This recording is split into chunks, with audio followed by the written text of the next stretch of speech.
During the time we dated, Michael was so kind. However, after marriage, he became a completely different person. He brags about working at a top-tier company, and he lords it over me and our children every single day. I wanted to continue working after we got married, but Michael and my father-in-law ordered me to quit.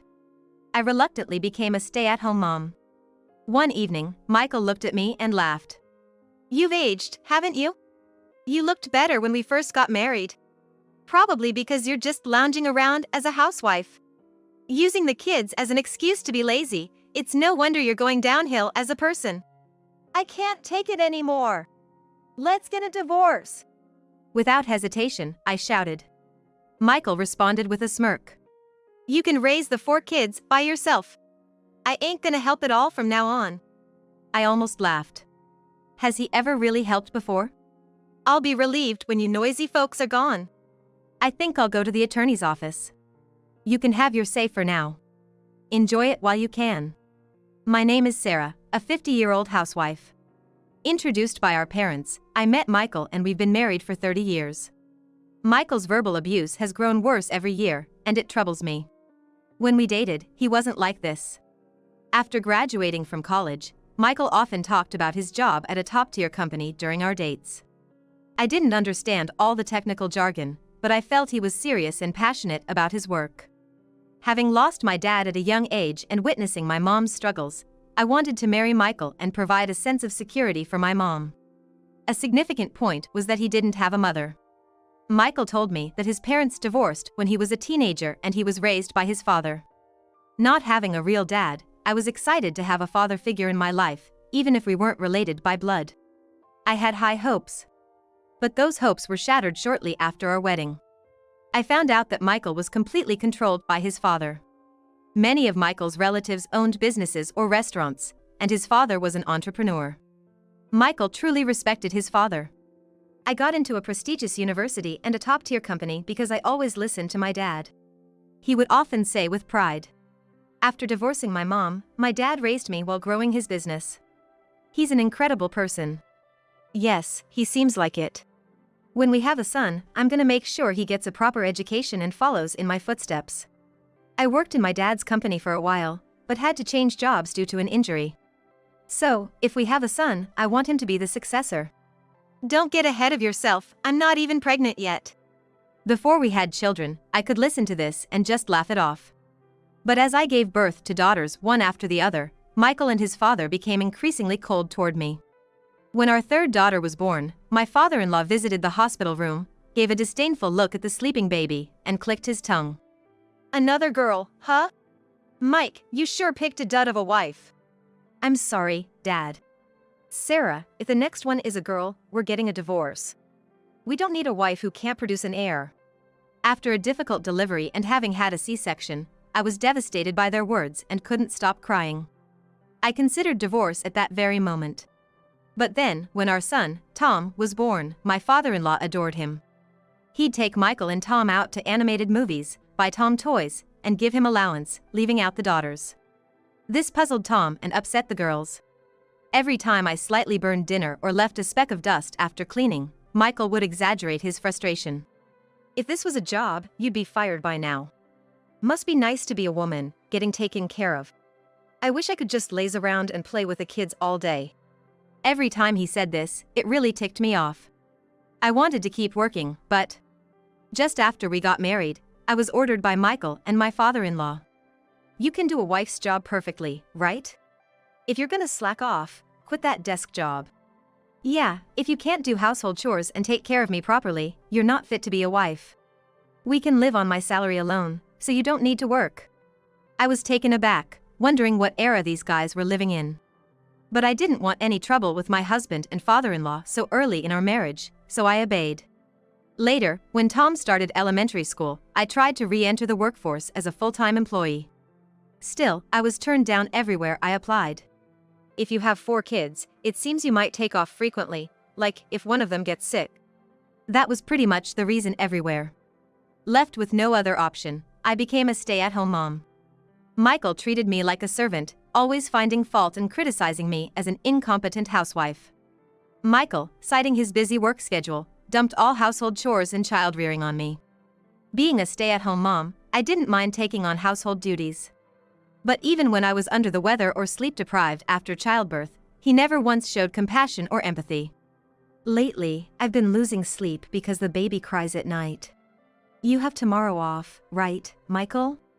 Could you watch him for just one night? Huh? Tomorrow's my day off, you know? Don't ruin my precious day. Taking care of a baby is a mother's job, isn't it? Just do it. Back when I was struggling with only about 2 hours of sleep a night, I asked Michael, who was laughing out loud while watching a movie with a beer in his hand, and that's how he yelled back at me. On another day, he told me, "You want to talk about the kids? Act your age and decide on your own. You've already raised 3, haven't you? Don't rely on others." And if he ever came home to find the kids' toys scattered about, he'd immediately turn grumpy. When I come home tired and the house is a mess, it makes me not want to come home at all. You're at home all day, right? Shouldn't it be clean? I'm sorry. Tom was fussy, and preparing dinner was challenging. I'll clean up now. As I started picking up the toys, Michael's sarcastic remarks rained down on me. The reason Tom is so spoiled is because you're not firm enough with him. You really are a failure. You're not fit to be a mother. Spoiled? I wondered. Tom is only 5, of course, he's going to be assertive. But such comments felt like a stab to the heart. Hey, don't make that sulky face. It's ruining my appetite. It's annoying. Go to another room with the kid. Sarah, our 8th grader, who had been watching, glared at Michael. Dad, how can you say that when you're eating the meal Mom made? Huh? You're a girl, and you're talking back to your father? If you've got a problem, just leave. Natalie, don't talk to your dad like that. Let's go upstairs. I soothed Natalie and took the younger kids upstairs with me. Once we closed the door to our room, Sarah vented her frustration. Mom, why don't you stand up for yourself? Isn't it hard hearing him say those things? Why not just get a divorce? I'd love to, but leaving with 4 kids would take a lot of courage. Once I'm in high school, I can earn money from a part-time job. Would that still not be enough? I gave Natalie a weak smile. Thank you. I appreciate the thought. I gently stroked Sarah's head, and she became quiet, her mouth turning downward. It seems Natalie, at her young age, feels that the relationship between her parents is beyond repair. So, on days when I had no plans for myself, I actively took care of the younger kids. Michael is a father too, after all. I wish he'd spend time with his children, but he always treats them as a nuisance and complains they're the source of his stress. Whenever he hears the children's voices on the weekends, he grumbles. I have a headache, I feel nauseous. And orders me. Take them somewhere. Despite his clear dislike for kids, when we visit his parents' home, he pretends to adore Tom just to show his father that he values the family heir. One weekend, as usual, Michael woke up in the afternoon and blurted out to me as I was having lunch with the kids. Can't you see I'm exhausted? Take the kids out somewhere. I'm gonna go out for drinks with a colleague in the evening, so you can come back by then.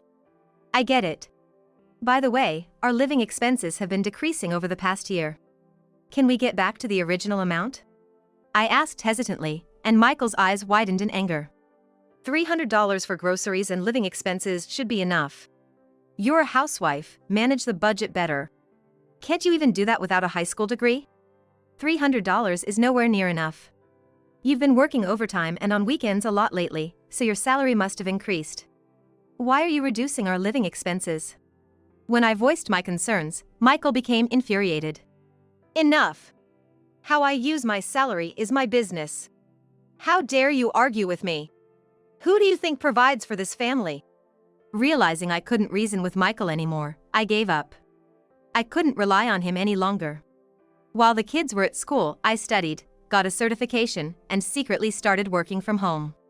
After some time, one evening, Michael came home reeking of alcohol and laughed when he saw me.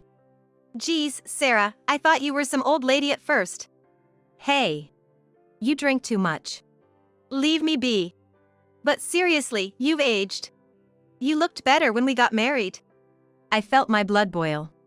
Due to the budget cuts, I had switched to cheaper cosmetics, and I hadn't bought new clothes for the past year. On the other hand, he frequently gets new suits and ties, goes out drinking every night to treat his subordinates, and buys branded shoes and watches. Clutching my fists and shaking with anger, I retorted. I'd love to dress up too, but you won't give me the money, Michael. Don't blame others. Maybe you're just aging fast because you're just lazing around as a stay-at-home mom. Michael mocked loudly. You always seem to be relaxing, lacking any urgency. You use the kids as an excuse to be lazy, no wonder you're falling apart. My anger was so intense that I felt dizzy. Who was it that insisted I become a stay-at-home mom when I wanted to continue working? That's it. Let's get a divorce. I blurted out. Michael looked shocked for a second, but then smirked. Fine by me. I'm honestly tired of seeing your gloomy face. He casually added. But you're gonna raise those 4 kids on your own. Don't expect any help from me. I almost laughed. Has he ever really helped? Weren't those kids always my responsibility? Thinking of a life without those noisy brats makes me feel relieved. Feeling it was all absurd, I headed for the front door without replying. I think I'll go to the attorney's office. Turning my back to Michael, I smiled defiantly. Enjoy your freedom while you can. Make the most of it. Sure about this? Don't come regretting later. Think you can handle 4 kids on your own? You've always relied on me. As I urged the kids and started packing our things to move, he kept taunting in a mocking tone. Your mother's working, but it's gonna be hard for an old lady to support all 5 of you. Gonna end up broke, all of you. And who's gonna hire you with kids as an excuse? Actually, I've started working from home.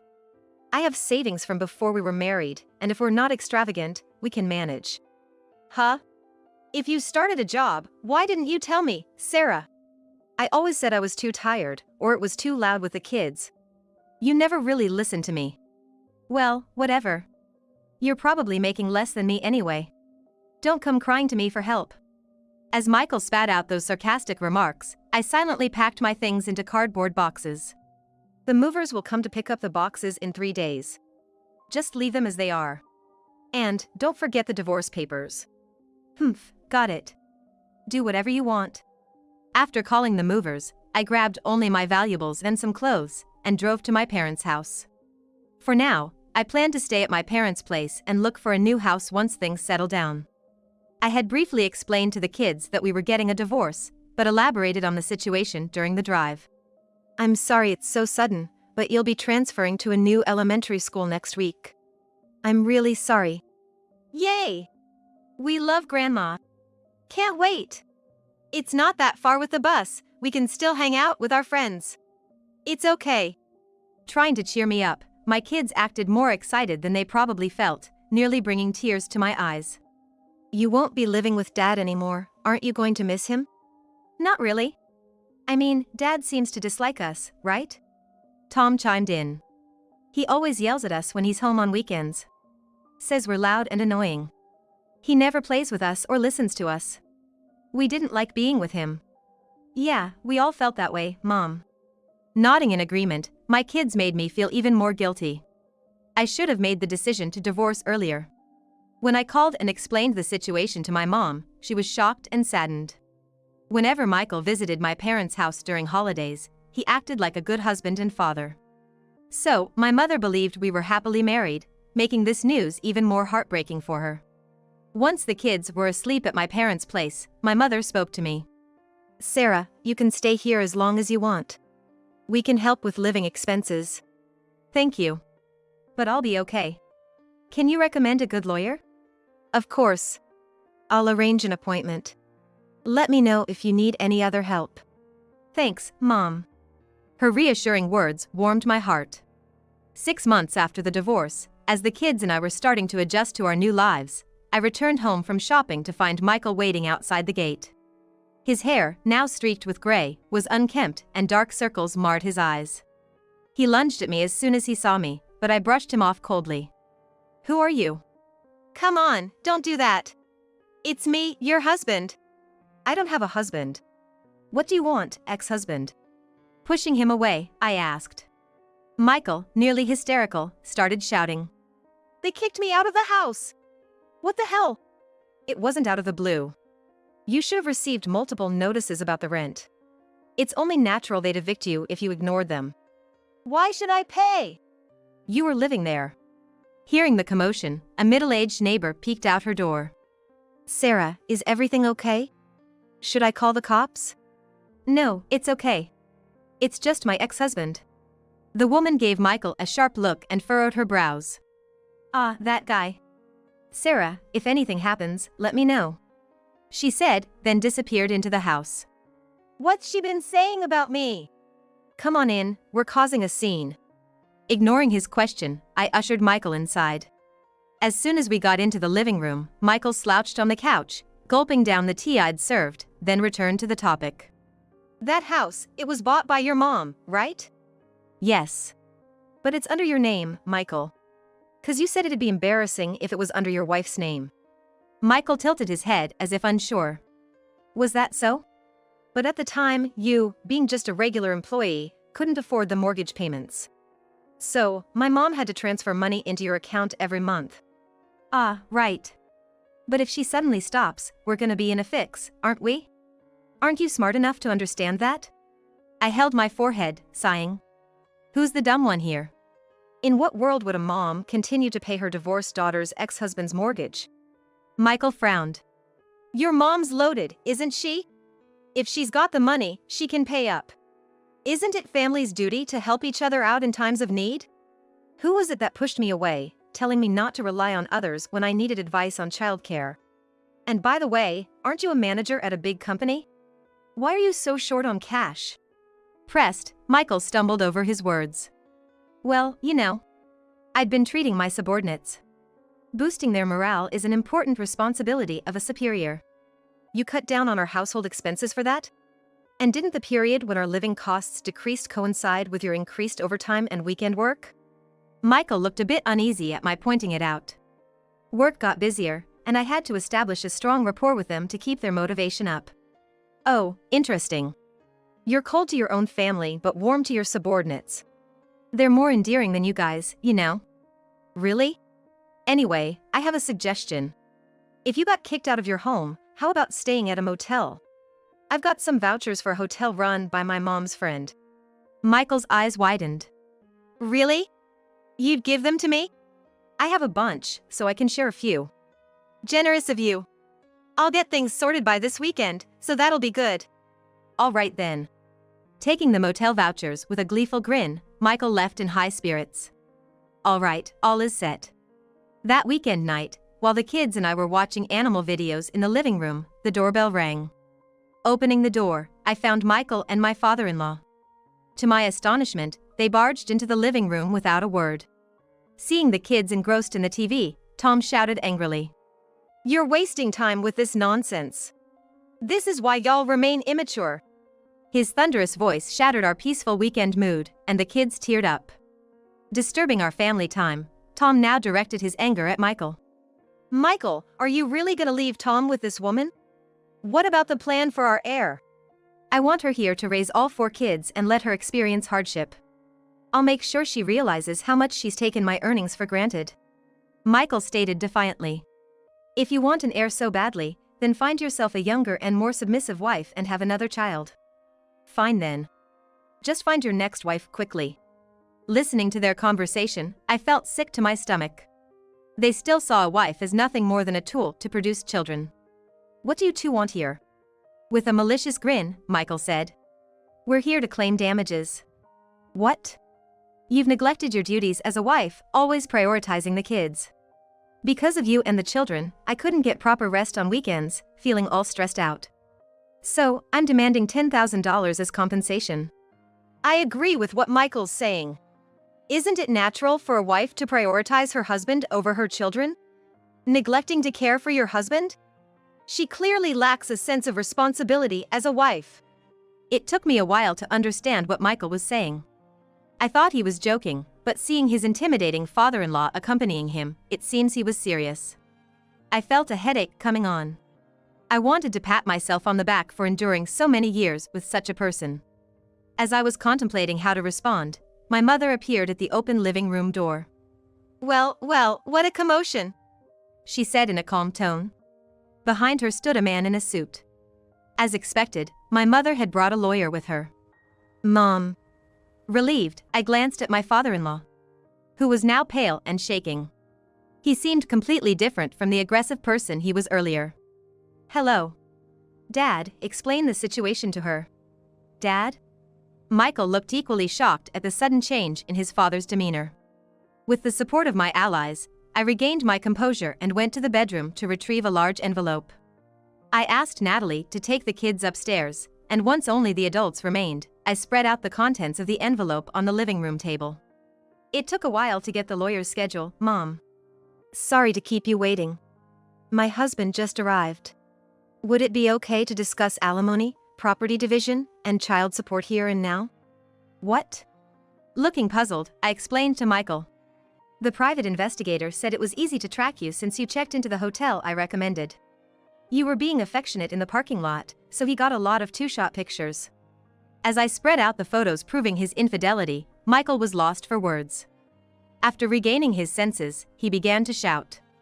"You set me up by having me stay at that hotel? That's low. I don't think someone who's been cheating for over a year should be saying that." I also placed our joint bank account book on the table. "I can't believe you gave more than $10,000 to that woman. And here you were, being stingy with the household money. Telling me to respect you because you're a manager at a big company, but you're the worst as both a husband and a father. What's wrong with spending my own salary on myself? Right, Dad?" After a long silence, my father-in-law muttered. "So it was Michael who was cheating, not Sarah?" "Yes, that's right. This woman is making a big deal out of a simple affair. She's truly insufferable." With a smirk, Michael was met with a sharp glare from his father. "You big liar!" My startled self inquired. What exactly did you hear?" With a bitter expression, he explained. "Sarah was cheating, neglecting the kids and housework, and throwing everything onto me. On top of that, she ran away from home saying she was gonna take the kids and divorce. Or so." "What? That's all a lie. If you want, I have audio evidence of Michael being affectionate with his mistress, and him verbally abusing me and the kids. Would you like to hear it?" "No need. Just like his mother, what a hopeless guy." Mutterings of frustration leaked from my father-in-law's mouth. And then, after a moment of apparent hesitation, he apologized to both my mother and me. "Sarah, I'm truly sorry for believing my foolish son without checking the facts. I hope you can forgive me." "Hey Dad, what's gotten into you? Why are you groveling to them? Apologizing to women like this? It's embarrassing, cut it out." Michael grumbled, and his father hastily explained. "Listen, you should apologize too. Sarah's mother is a huge benefactor to our family." "Huh? Didn't you hear from your uncle? Remember when his company was on the verge of bankruptcy last year?" Come to think of it, Sarah's mother acquired his company last year and became the new CEO. Thanks to her, they managed to recover. If she pulls out her investment now, even our group companies will be hit hard. Realizing the gravity of the situation from his father's words, Michael's previously arrogant face turned pale, and he knelt beside his father. I'm so sorry. It's okay.